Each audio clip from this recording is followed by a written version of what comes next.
শত্রুর আশ্রিতা কিনা আমার পুত্রবধূ। আমি এটা মেনে নেব না। আমি জমিদার হরবল্লভ রায় কোনো ডাকাতের আশ্রিতা মায়ের মেয়েকে আমার পুত্রবধূ হিসেবে মেনে নিতে পারি না। দোহাই আপনার, আমার মা সতী সাবিত্রীর মতো নিষ্কলঙ্ক, তার গায়ে কলঙ্কের কালি ছেটাবেন না।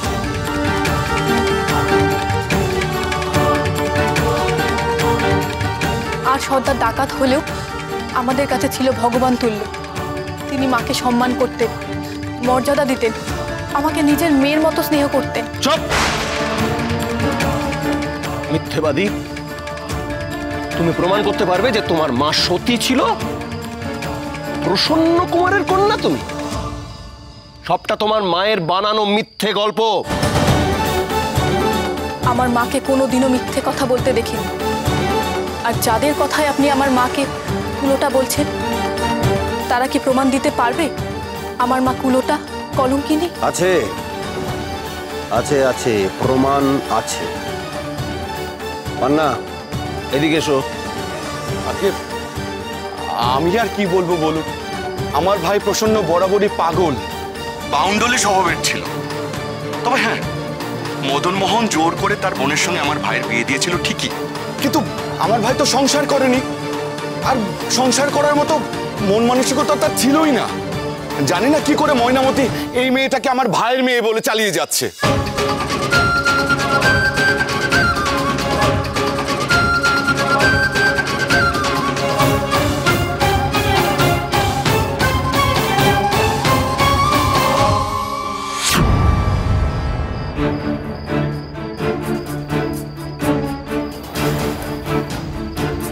মামা, কেউ জানুক আর না জানুক, তুমি তো জানো আমি কার মেয়ে। তুমি তো মায়ের বিয়ে দিয়েছো, বলো তুমি বলো। ওরা যা বলছে সব মিথ্যে, মিথ্যে। অত বলা বলির কি আছে? তুই কি ভেবেছিস তুই এভাবে চোখের জল ফেলবি আর তোর মামার মন গলে যাবে? সত্যিটা মিথ্যে হয়ে যাবে? সত্যি তো ওরকম মানুষ সংসার ধর্ম পালন করতেই পারে না। যদি তার সংসার করার মন থাকতো তাহলে তোর মার মাথায় সিঁদুর তুলে দিয়ে ওভাবে পালিয়ে যেত না।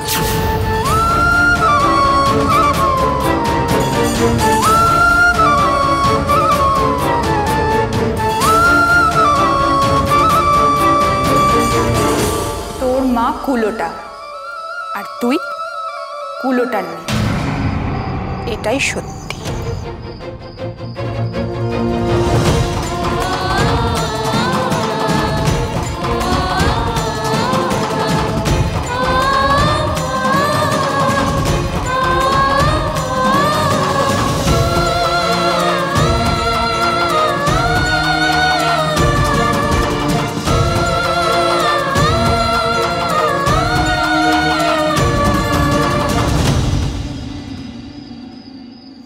না,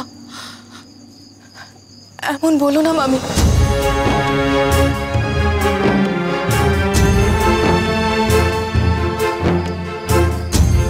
তোমরা তো জানো আমার মা কুলোটা নয়। দিনের পর দিন আমরা না খেয়ে থেকেছি, তোমাদের কাছে ভিক্ষে করেছি, তবু আমার মা একবারের জন্য নিজের চরিত্র নষ্ট করেনি। সর্দারের কাছে কানা করিও হাত পেতে নেয়নি। আমি তো তোমাদের মেয়ের মতো। আমার এত বড় বিপদের দিনে তোমরা শুধু সত্যিটুকু বলো। মা বিশালাক্ষী দিব্যি, তোমরা চুপ করে থেকো না।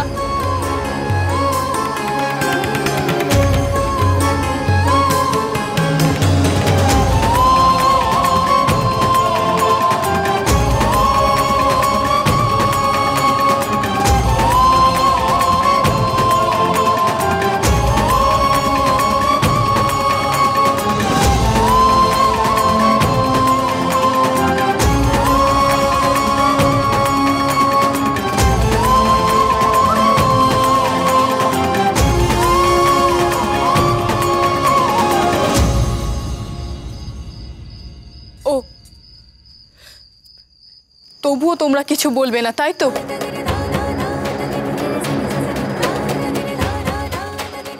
এত বড় মিথ্যেটা তোমরা মুখ বুজে মেনে নেবে?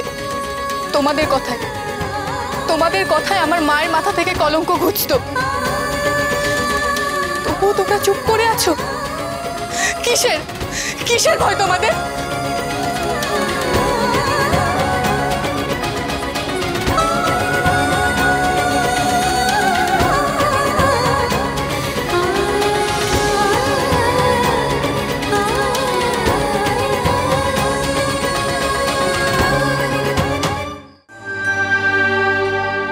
রত্ন ঠাকুর, আমি জানি আমার মায়ের ওপর আপনার খুব রাগ, তাই বলে এভাবে শোধ তুলবেন?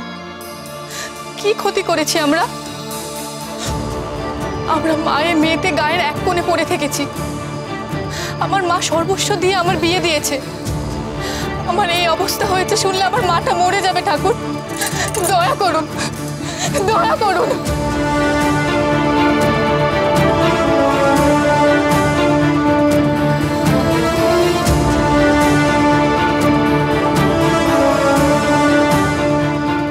আপনিও আমার অসহায়তার সুযোগ নিচ্ছেন তো চক্রবর্তী মশাই?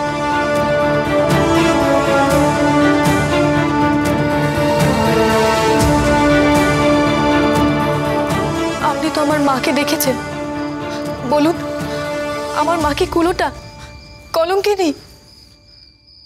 এ হতে পারে না। আমি এদের কারোর কথা বিশ্বাস করি না। আর কাউকে বিশ্বাস না করো, আমাকে তো করো।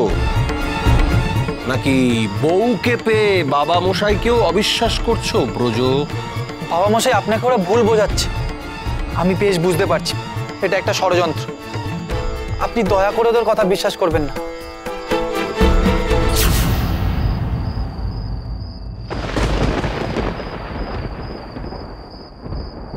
তোমাকে আমি অনেক আগেই এখান থেকে চলে যেতে বলেছি ব্রজ।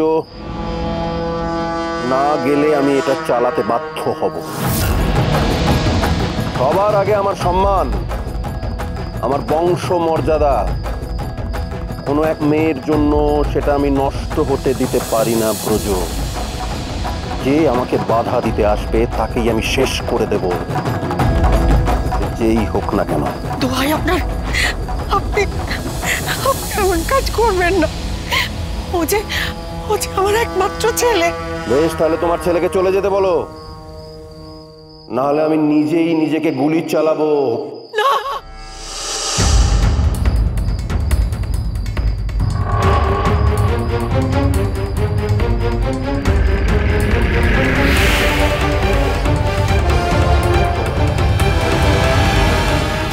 দয়া করে এমন কাজ করবেন না বাবা মশাই।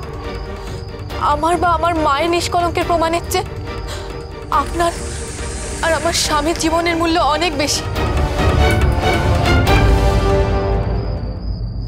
মা বিশালাক্ষী জানেন আমি আর আমার মা নিষ্পাপ।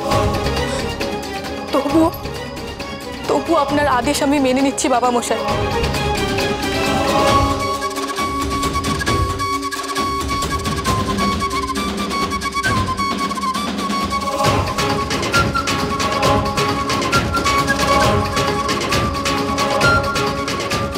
এবারে পুত্রবধূর পরিচয় নয়, দাসীবাদীর মতো এই সংসারে এক কোণে আমাকে ঠাঁই দিন। এ বাড়ির দাসীদেরও একটা সম্মান আছে, চরিত্র আছে। তোমার সেটুকুও নেই। বেরিয়ে যাও এখান থেকে।